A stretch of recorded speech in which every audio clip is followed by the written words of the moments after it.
Lord, I cannot forget we have something to eat. And I really want to bless the food even before we eat. Thank you, God, for providence. We cannot forget the people who are going through hardship. There are people who are going through hunger. Oh, Lord, also provide for them, even as we eat.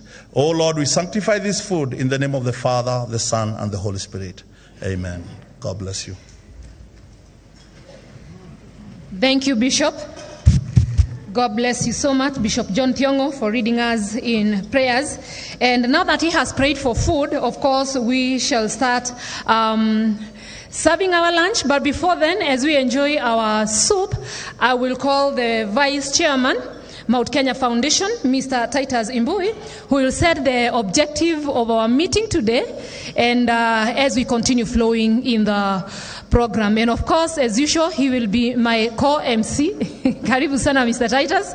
I'm calling on you to join me up here so that we may be able to continue with our day today. As we take our lunch, maybe after he sets the objectives, we'll be having our DJ on the other side giving us a little bit of music. And thank you so much.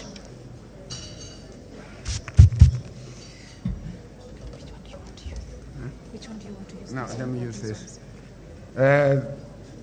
All protocols observed. Our chief guests, all of you who have been able to come for this luncheon, I want to welcome you here this afternoon, and I want you to enjoy the lunch.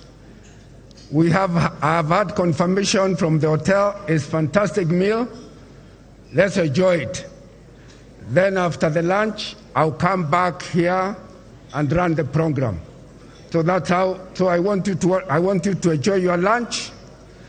In the next 45 minutes, I'll come back here and then I'll articulate why we are here and what is it that we want to achieve this afternoon.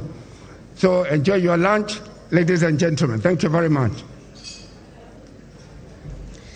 Thank you so much, Vice Chair. Our DJ on the other side kindly serves that music. And I also wish to let you know that as we are seated here, we have some special rooms on the other side where you can get help when you need that. Utatoka tu kwa ile mlango, utembee kidogo na utasaidika. So DJ, we are waiting on you now as we continue serving the soup from where we sit. And after serving the soup, we have enough serving station outside, and we also have a serving station in front here, whereby, give me a minute kindly, whereby we shall do the front tables.